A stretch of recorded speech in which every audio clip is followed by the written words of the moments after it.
At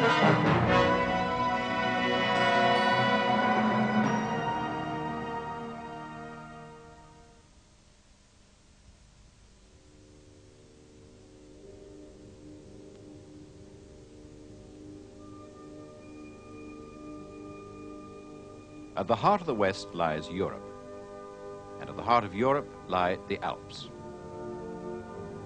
For centuries, they've been barriers, and as barriers, they helped to define nations and cultures which one day would dominate the world. These alpine valleys were corridors, too. The Romans used the passes through these great mountains as routes to their provinces which lay beyond them. Civilization moved along those alpine valleys, in the baggage and in the minds of travelers.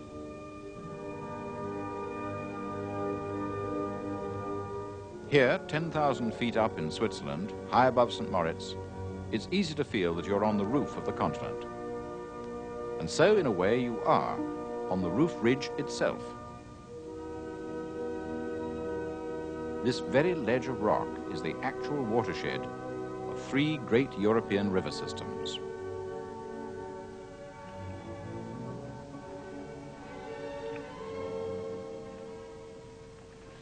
Rain that falls a few feet over there will run down that slope to that valley and eventually into the Rhine, make its way hundreds of miles north to the North Sea. But if it falls on that side, it'll go down to the valley of the Inn. Then the Danube make its way across Eastern Europe much further to the Black Sea. And if it falls only 6 feet away on this side, it'll fall right down into the great Italian lakes and then into the valley of the Po and be washed down into the Adriatic. There was a time when no one could have thought of the Alps as being the heart of anything at all. Any notion of anything like what we think of as Europe just didn't exist in people's minds. The geography was there, of course, but they couldn't visualize Europe as a continent in its own right. That may seem funny in view of what was to happen. It was to be the cradle of Western civilization. But before that could happen, the idea of Europe itself had to come into being. And people had to begin to think of themselves as Europeans, different from people living in other continents. That took a lot of time, and it took a lot of history. The Alps were also like a bastion of the old Roman Empire in the West. The empire's eastern frontier broadly followed the Rhine and the Danube. To the west, the limits of the empire were largely set by the sea, and included most of what's now France and Spain. And of course, there was Britain. To the north, Britain was guarded by the famous line of fortifications built in the reign of Emperor Hadrian in the 2nd century AD. Here there sat a garrison of soldiers drawn from all over the empire, Africa and Asia included. And somewhere beyond the moors over which they gazed lived barbarians, Scots and Picts. On the eastern frontier, the Roman garrisons faced a more unrelenting pressure.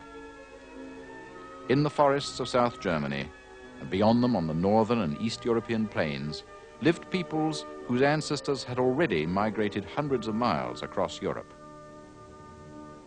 In the 3rd century AD, they were on the move again.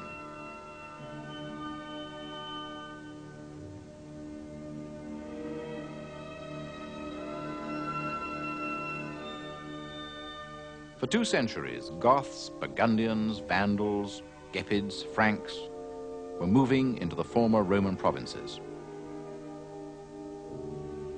It wasn't by any means always a violent or a sudden process, but the outcome was the end of Roman government in the West.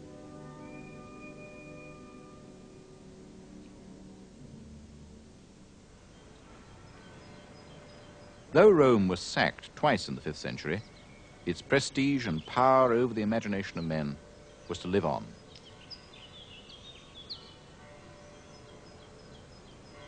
It lived on in the barbarian kingdoms which took root among the ruins of the old empire, and which were to pass on to the future Europe a legacy of civilization, Roman civilization.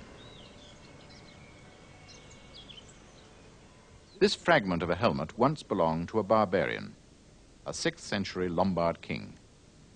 The winged figures of victory which flank the king and his guards are copied from Roman originals. The king himself looks like a Roman emperor of late antiquity. Long before Rome fell, the barbarians had admired it. Now their own traditions mingle with the classical heritage to produce glowing works of art. This Lombard crown, with work dating from the 4th century, was one day to be worn by the Emperor Napoleon.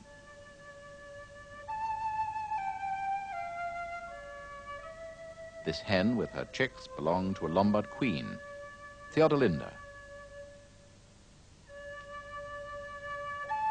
Like many barbarian rulers, Theodolinda became a Christian. Tradition says she owned this glittering reliquary, made to contain 2 thorns from Christ's crown, as well as fragments of the true cross.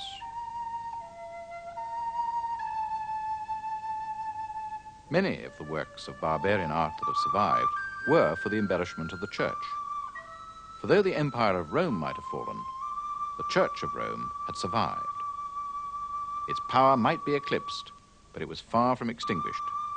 And before long, there would be popes who knew how to use it. And so barbarian rulers took the Roman faith, adopted Roman titles, put Roman insignia on their coins, and sometimes learned Latin. They wanted to be honored like Romans, even buried like them. This huge mausoleum in the Roman style was built by one of them for himself, Theodoric the Ostrogoth. It still stands today in Ravenna, the Adriatic city from which Theodoric ruled Italy in the name of the far-off emperor in Byzantium, the surviving eastern half of the old Roman Empire.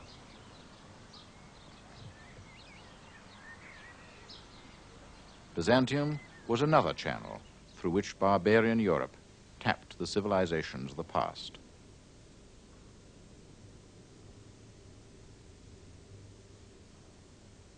The mosaics in Ravenna taught the barbarians not only the stories of the Christian religion, like the 3 wise men, but what a Roman gentleman ought to wear. There was another great influence that was to play upon the malleable barbarian kingdoms as they began to take on the shape and form of an evolving Christian Europe. This, too, came from the East. It was in the desolate and barren settings of the deserts of Syria and Egypt that the first monks had appeared.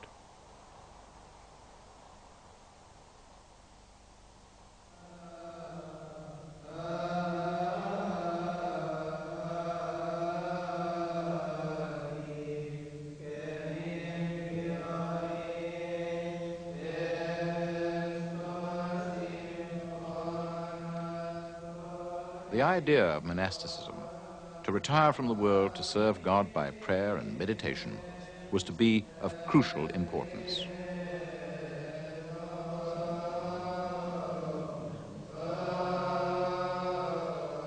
Once that idea was transplanted to the West, monasteries there would become the genetic cells of a civilization, passing the heritage of a classical antiquity to a future Europe. Monastic history is studied with exceptional individuals. Saintly, assertive, dynamic men and women, some of them. Among them is one who shaped the history of the West more than any other because he shaped the history of monasticism. This was St. Benedict. We know few facts for certain about him. He was born in central Italy, somewhere around 480, into a family which was aristocratic. He could certainly have expected a decent, indeed successful, secular career if he'd wanted one, but he chose holiness.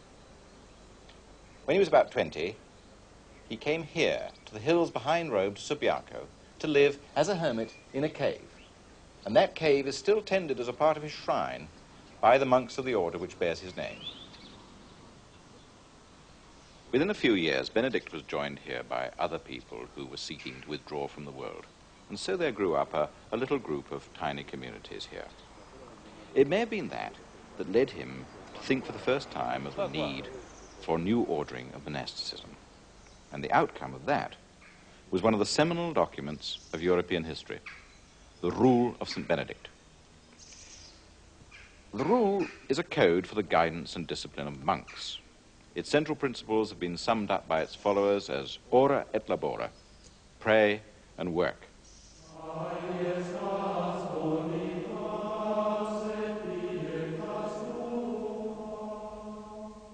Seven times each day, the monks were to meet for prayer and to sing the offices. So Benedictines do to this very day, all round the world, from Subiaco to Senegal, from Peru to Prinnage, here in Gloucestershire. The rule was not a mortifying or inhuman code. It broke away from the excesses practiced by some of the Eastern monks, and it didn't seek an unattainable austerity. The abbot must not show personal preferences in his monastery. He must not be more loving to one than to another, unless he has found him to be more advanced in good works or in obedience. Monks were allowed to drink wine at meals if the abbot thought fit. The saint seems to have thought a pint a day or so would be enough. The rule was first put into effect at Monte Cassino, the great abbey founded by St. Benedict himself a few miles south of Subiaco. It was the first of many Benedictine houses. Within a couple of 100 years of Benedict's death, there were monasteries all over Western Europe where the rule was followed. Cassino itself was greatly enlarged over the centuries. But those early communities were simple and self-sufficient. They grew their own food. Work and prayer, worship and discipline within the vows of celibacy, poverty and obedience made it possible for individuals to achieve security and for communities to survive in the often orderless and dangerous world of St. Benedict's day. The devising of the rule was one of the great creative acts of Western history. The rule provided a sense of purpose and unity, a code of behavior, a source of strength to brace monks who were setting out to evangelize a pagan world in turbulent times.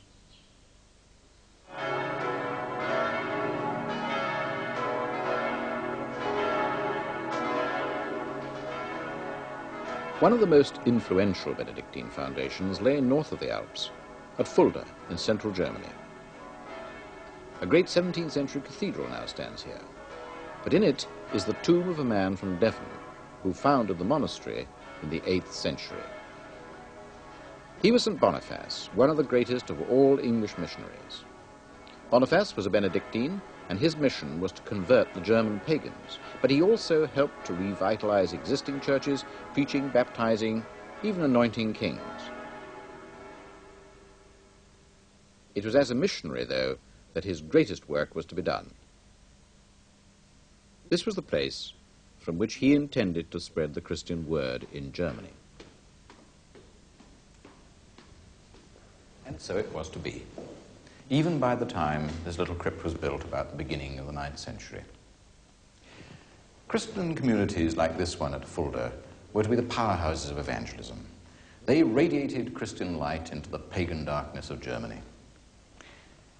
The faith spread from them eastward, and with the faith went civilization, just as with paganism went barbarism, because, of course, most of Germany had lain outside the old imperial frontier and had not known the civilizing work of Rome. This crypt encapsulates the story remarkably well. The classical pillar with its Ionic capital, crude but strongly evocative of the past men were trying to recover. The Latin language of the inscription, the language of religion and of learning, and, of course, the cross. Preaching, teaching, converting, baptizing, those then were other ways in which the monks made what we patronizingly call the Dark Ages just a little less dark. Sometimes they had the help of laymen, too, as allies. St. Boniface himself worked very closely with the kings of the Franks, a formerly barbarian people, now Christian, who were established right across the Rhineland Valley and over into northern France. But when he died in 755, The most memorable of all those pious Frankish kings had not yet been born. He was the man we still remember by the name the French gave him later, Charlemagne.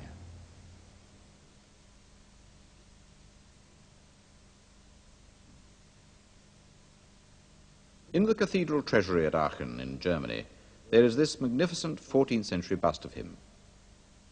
We've no contemporary likeness, though, but he was to be portrayed by artists and sculptors down the centuries.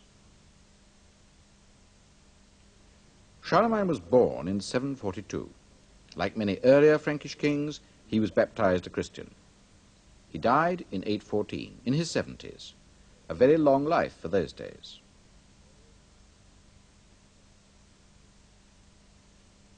Unusually for a Dark Age king, he decided to give his court a permanent base where he would normally live when not on campaign.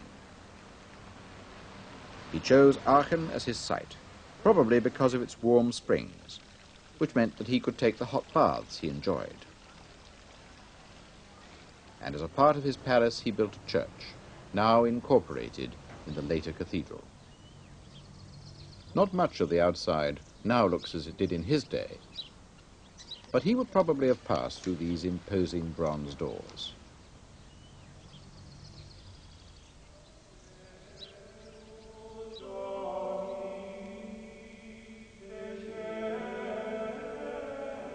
Inside, the church's octagonal design is said to have been Charlemagne's own idea. Perhaps he got it from San Vitale in Ravenna, which he would have seen on his travels. Here he was to be buried, and that helped to make it later something of a place of pilgrimage. For 6 centuries or so, emperors were to be crowned here, often keeping vigil the night before the ceremony, beside Charlemagne's tomb, not far from the throne he'd put there, so that from it he could witness the celebration of the Mass below.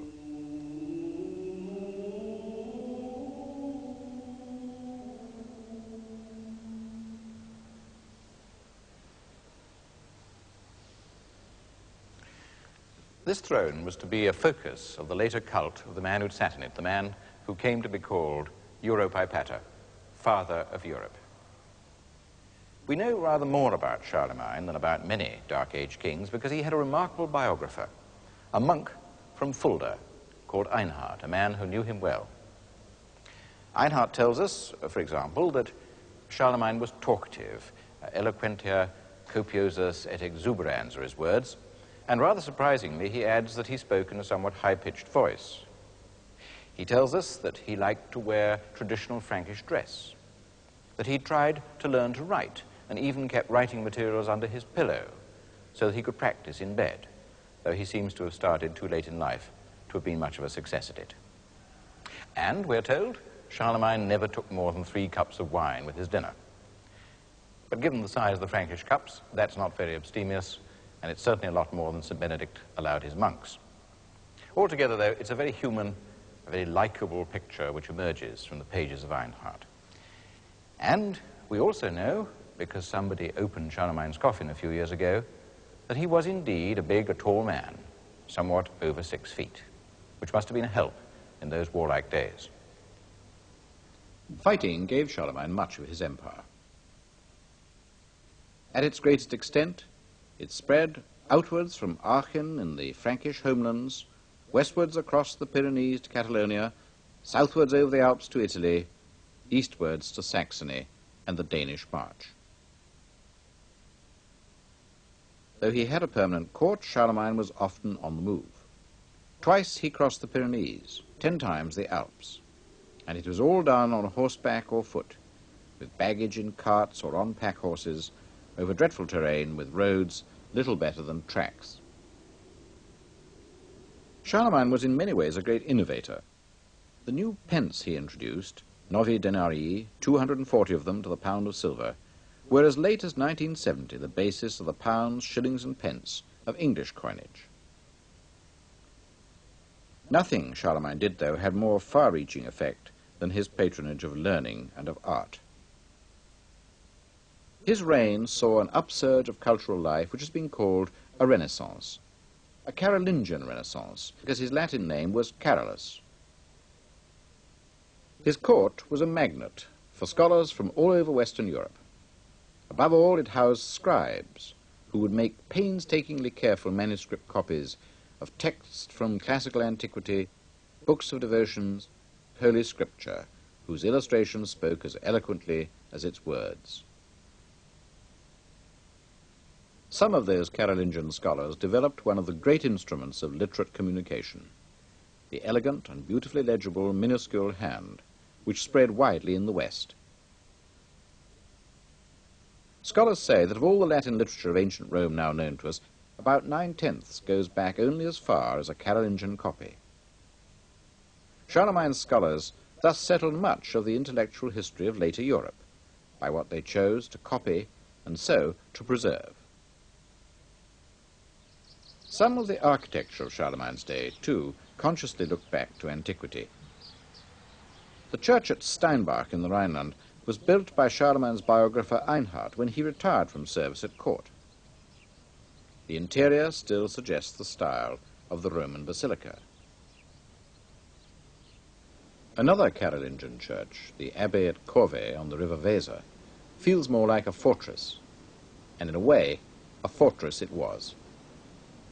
This was one of those embattled outposts of civilization from which the process of conversion reached out into pagan Europe at a time when the issue was still in doubt.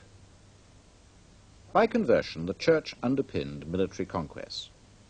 To turn pagan Germans into Christians was to bring them under the sway of the Christian kings of the Franks, as well as of the church. Thus, culture had a political content. It was certainly not just a matter of aesthetics. The Carolingian Renaissance was about indoctrination and ideology. Art, architecture, learning, copying, all had a very utilitarian purpose, to strengthen and support religion, and with it, kingship. Church and state, to use an anachronistic distinction, were getting more and more mixed up in Charlemagne's day. He was the first Western ruler to be crowned emperor by the Pope himself in Rome. On Christmas Day, in the year 800, the Pope put a crown on his head, and he was hailed by the title of Augustus, the old Roman imperial title, by the assembled people, in what seems to have been a pretty well-rehearsed ceremony. What did that ceremony mean? Scholars have been arguing about it for a long time. It certainly seems clear that Charlemagne himself was not sure quite what it meant. He was, after all, a typical Frankish king, a traditional ruler, inheriting his title and his lands from his father like his predecessors had done, and bound to lead his people in battle as a Germanic warlord. And he was a very good warlord. He was the greatest conqueror of his age. And he seems to have had ideas, too, of kingship which went beyond that. He seems to have wanted to be like those kings in Israel, described in the Bible, who were judges and fathers of their peoples. And he ruled many peoples besides the Franks. Altogether, it's very hard to see where all that ties up with being crowned emperor and hailed Augustus. Yet crowned he was, and by the Pope.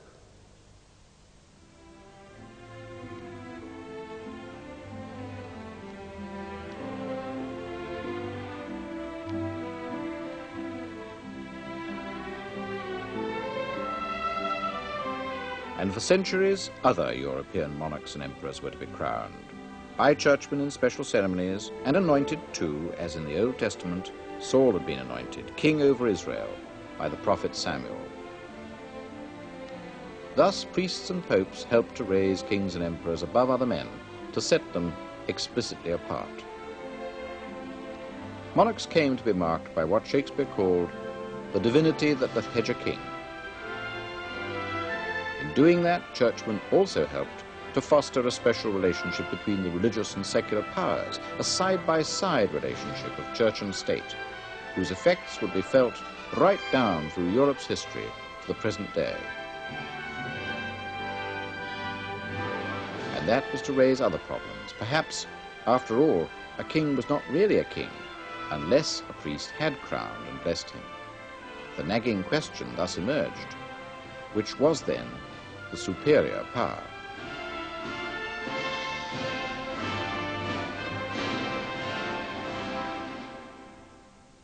Charlemagne's coronation made something else clear too: the rebirth of the idea of empire in the West. Later generations, looking back at that event, sometimes saw in it the origins of what they called the Holy Roman Empire, a remarkable agglomeration of lands and peoples, mainly in Germany and Italy, which somehow held together as a legal idea even as late as the 19th century, 1,000 years after Charlemagne. Neither holy, nor Roman, nor an empire. That was a jibe often levelled at it. And yet the name isn't pointless. If we understand holy as stressing the emperor's need to act as a Christian monarch and look after the interests of the church, then I think it's permissible exaggeration. As for Roman, well, it was the only possible claimant to the heritage of Rome in the West. And that heritage was, quite simply, the prestige of the greatest empire that any European had ever heard about. When you look round you now in Rome, you see ruins. Ruins pillaged for centuries by builders and antiquarians. They took off the tiles, they took away the timbers. They moved the marbles and the mosaics. They left even the stones disturbed. And what was left behind was just there for the weeds and the weather. And yet, even after all that, those ruins are staggeringly impressive. Think what the buildings must have been like 1,100 years ago. Charlemagne must have looked at them with wondering eyes. He'd have known that no one in the Europe of his day, or for that matter a couple of centuries before, could have dreamed of building anything half so fine. Those buildings spoke of what empire really was. And even today, the ruins give off the impalpable prestige of Rome, Imperium.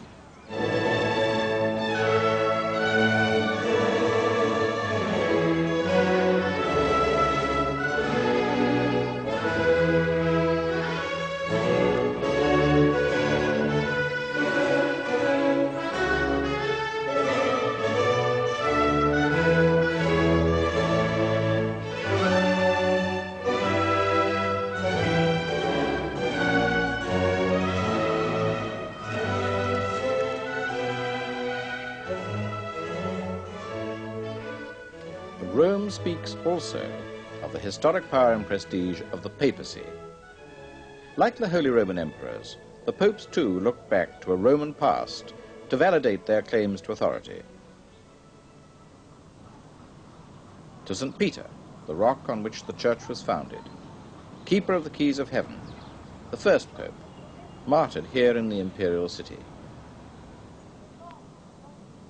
In Rome now, the eye tends to be caught by the great churches and monuments of the Renaissance, of the classical revival of the 16th and 17th centuries. One of those churches is St. John Lateran, a unique church, the Pope's very own cathedral as Bishop of Rome. Until 1870, the popes were crowned here. Yet tucked away behind it is a monument of a different age. Its medieval cloister, built when the papacy was enjoying its greatest period of power. That power marked Western civilization even more deeply than did the Holy Roman Empire.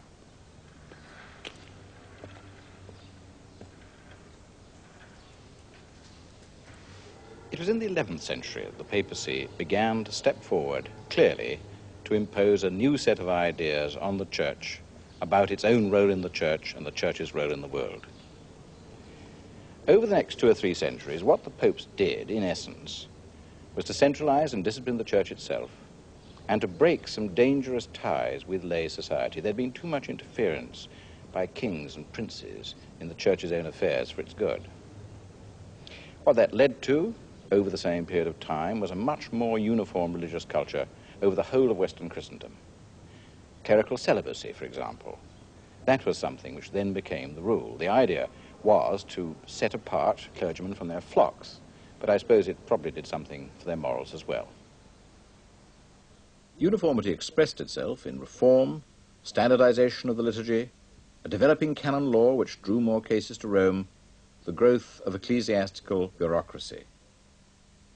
And it meant more papal power, not just supremacy in the church, but power over the world of the laity. The successors of St. Peter, the poor fisherman, argued that they had a far stronger claim to authority than the successors of the Caesars. The pretensions of the papacy grew as conflict with the secular powers intensified. Arguably the greatest of them was Hildebrand, who became Pope Gregory VII in 1073. He fought stubbornly all his life, not just for the independence, but for the predominance of the papacy in the affairs of Christian Europe. He even excommunicated an emperor, Henry IV, and rubbed it in by forcing him to do public penance in the famous humbling at Canossa.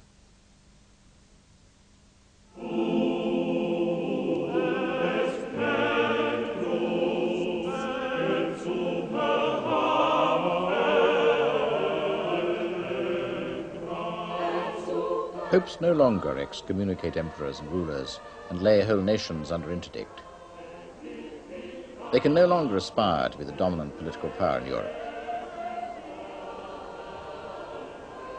I believe that historically the tension between the religious and secular power actually invigorated Western civilization, and that creative tension was rooted in Christian belief.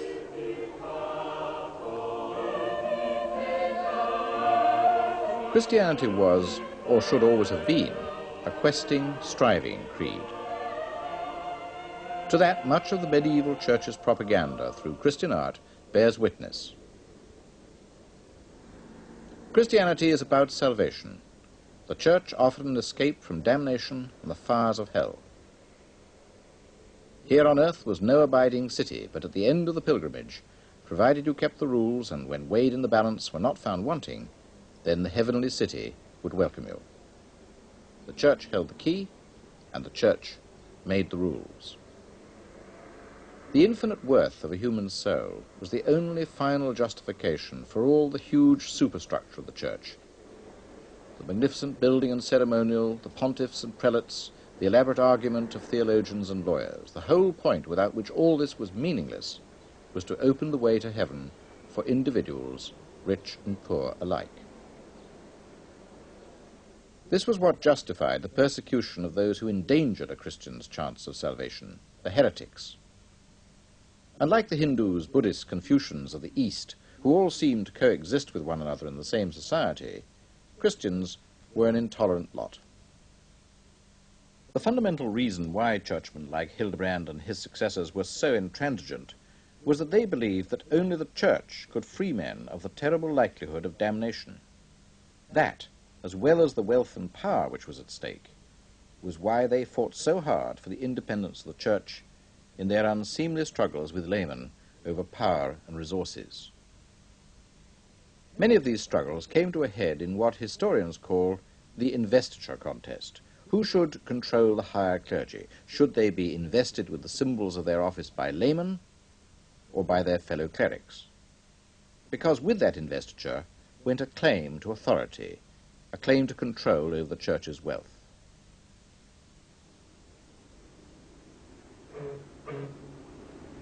One of the great clashes of Hildebrand's own reign came here in Germany and the Rhineland, at the heart of the Holy Roman Empire. Here at Worms in 1076, an assembly of German bishops, nobbled by the emperor, actually went so far as to declare the Vicar of Christ, Pope Hildebrand, deposed. So Worms was the theatre for one of the most dramatic episodes in the high politics of the whole Middle Ages. But high politics is not the whole story, and in the end, of course, practical men had to come to working compromises. The story of all that is in the history books, but it isn't the full story of how it came about that there came into existence a much more open society than any medieval churchman would have wanted. After all, the hegemony of the church was usually backed up by secular rulers. They approved, for the most part, of what it was doing. And the church had its own instruments of discipline. It had canon law, it had church courts, it had the practice of regular personal confession. and as a thought police, it had the Inquisition set up in the 13th century. And yet even so, the outcome wasn't totalitarianism. Perhaps the deepest reason for that lies in the nature of Christianity itself. After all, what was the Inquisition for? It was to suppress heresy, but it didn't. It failed to do so. There were always new heretics, however many were burnt or silenced. And there were other protesters, too, who didn't go so far as getting classified formally as heretics. In short, the Church never ceased to produce its own critics. Some of those critics are now commemorated in the heart of modern Worms itself. Later generations had come to admire their manifestation of Christianity's inner power of self-renewal. In the end, though, the price of that power was the shattering of the formal structure of the Church itself. In 1521, over 4 centuries after Hildebrand, a monk was summoned to appear here before the Diet, the great council of the Holy Roman Empire. His name, Martin Luther.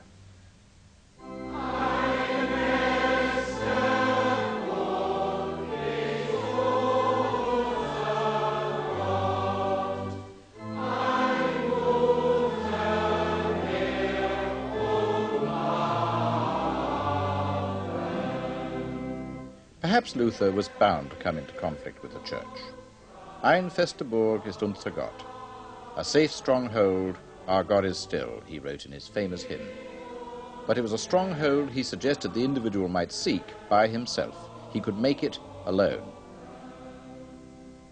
Luther proclaimed that the individual was responsible for himself. He was reasserting an old Greek insight reinterpreted through Christianity. Luther preached salvation not through the sacraments, but by faith, and that struck at the very root of the Church's power and authority. He also attacked clerical corruption and excess, and he came to denounce the whole edifice of the Church as unnecessary to salvation. Das heißt, des Leidens an Krankheit, Tod, Unrecht, Verachtung. Vater unser im Himmel, unser tägliches Brot gib uns heute. Luther made a fine translation of the Bible, the first into German. So the Lord's Prayer could now be said not in the Latin of the Church and its educated hierarchy, but in the language of the people. Sondern erlöse uns von dem Bösen. Denn dein ist das Reich und die Kraft und die Herrlichkeit in Ewigkeit. Amen. The portrait of Luther by his contemporary, Cranach, shows a man of quiet determination, or, if you prefer, self-absorbed fanaticism. Whichever you choose, Luther shattered the Church universal and redrew the religious and intellectual map of Europe forever. But we shouldn't think of Luther as a modern man because of that. He was a man of the Middle Ages. He was a monk. Like many of his predecessors, he was obsessed by the contrast between the Church as it was and as it ought to be. And he came to see the old framework of that Church as itself an obstacle to salvation. The contrast between them then was not one of mentality. It was rather of circumstance. He found powerful lay protectors. He found widespread popular support in Germany. And so, in a measure, he succeeded, and he survived. He survived to become a channel through which essentially medieval ideas, the need to seek grace, salvation, personal responsibility, passed on to shape the future of Europe. Luther emerged from a society soaked in religion in a way it's now hard to imagine. In hundreds of towns and cities, the streets of his day would have been swarming with clergy. Bells announcing the hours of Mass and divine office marked out the timetable of the day. That same religious atmosphere enveloped the birth and growth of many institutions we now take for granted. The development of European law had taken place within the principles of Christian religion and the morality taught by the Church. The universities, one of the great inventions of the Middle Ages and the basis for centuries of all higher education, were ecclesiastical corporations. Their first task was the training of the clergy, but their existence meant that laymen too would long be educated by an institution under the control of the Church. Yet by the 16th century, Europe, Luther's Europe, was very different from that of St. Benedict. In the 1,000 years between them, much had happened to change it, and not all of it arose from religion. Europeans had across those centuries made a new landscape out of forest and waste. As they cleared scrub and woodland, and ploughs became more efficient, they grew more food. Europeans had some natural advantages over other parts of the world: richer soils, abundant rainfall, and a longer growing season than lands farther east. But these advantages had to be exploited, and the men who did this exploiting were still, at the end of the Middle Ages, very poor.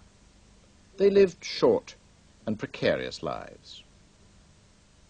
As late as the 1540s, the Tudor litany still taught men to pray, from lightning and tempest, plague and pestilence and famine, from battle and murder, and from sudden death, good Lord, deliver us. Yet in the previous 1,000 years, the population of Europe had grown from perhaps 25 to perhaps 80 millions, and was already drawing ahead of other civilizations in the energy resources to which it had access. Craftsmen, stonemasons, carpenters worked on buildings which were evidence of a new wealth.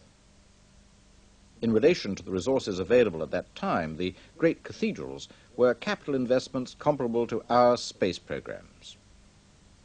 Slowly, the engineer was emerging from the medieval craftsman. So were new technologies, new forms of harnessing natural forces. The old methods of production were changing too. Already in the 13th century, Venice had a thriving shipbuilding industry. The greatest of her shipyards was the Arsenal, whose name, arsenale in Italian, in fact comes from the Arabic word for workshop, a reminder of the days when maritime supremacy in the Mediterranean was disputed between Venice and Islam. The Arsenal was, in effect, one of the earliest centers of mass production. Here, at the height of Venetian prosperity, 16,000 men worked making rope and rigging, fitting out and building ships for the greatest naval power of the day. Domination of the sea meant the growth of ports, vital to Western enterprise. And along with the ports went trade, commerce, the movement of materials and produce, and the flow of new, unsettling ideas. New towns sprang up in response to economic needs, often around communication points, places where the products of the countryside came to market. In towns like this, Bruges in Flanders, a wool town, men threw off all ties of serfdom which regulated life in the countryside. They found work and independence. Town air makes men free, goes an old saying. Kings and feudal lords didn't always like towns, but they grew to treat them with respect. Their markets were useful to them. They could be taxed. In return, towns won charters, privileges, and liberties. The burgher, or bourgeois, was a man who stood up for himself in a universe hitherto of dependence. He was the man who built the great guild halls, meeting places of men beginning to run their own lives. Medieval towns like Bruges offered to at least some of their citizens a prosperity, security, and richness of life unknown in the Dark Ages. The merchants' houses remind us of that prosperity at its height. Such towns had a high degree of cohesion. They enjoyed an independence of a new kind, a life comparable in some ways to that of the ancient Greek city-state. Their cohesion was one of the things that made Europe distinctive. China at that same time had hundreds more cities and towns than Europe, but they didn't produce the same sort of life. But Bruges was only one, even if one of the most splendid, among the scores of rich and prosperous cities of 15th century Europe. They hadn't even existed in Charlemagne's day. Their emergence and growth are a sign of a great historical change, the change from Dark Age Christendom to early modern Europe. It was a Europe which was already, even by Luther's day, beginning in some ways to look somewhat like our own. It had kings in France and England, Spain and Portugal who were ruling over territories very much like those of the modern nations which bear those names. It was also a continent poised on the edge of an unprecedented era of historical growth, of a movement to world power and influence on a staggering scale. Now, how do changes like that come about? How does a culture cease to look merely to the past and begin to look to the future? To begin to think not merely about keeping things as they are, but about how to change them, about restless self-change too. Why does something like that happen in Europe and not in China or India? Why indeed did Europe become, among all the continents, the joker in the historical pack? Well, perhaps such questions don't have any finally satisfying answers, but whenever I begin to think about them, my mind always turns back to those mythological themes of striving, pilgrimage, of the self-directed intelligence, the autonomy of the individual, which were part of what was handed down from Old Testament Israel and the classical past to medieval Europe. And surely then the channel by which those things came to medieval Europe is a part of the crucial difference of the European mix. And that channel, of course, was constituted by the energies and the disciplines of Western Christianity.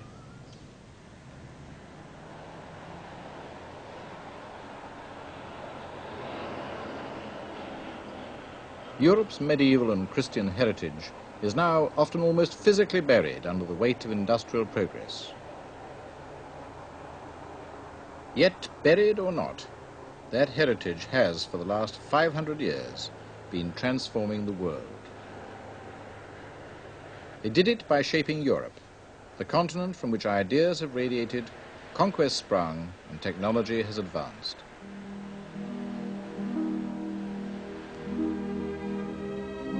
Europe may no longer be the political center of the world, but the civilization it cradled was to prove a base solid and broad enough for the conquest of the globe.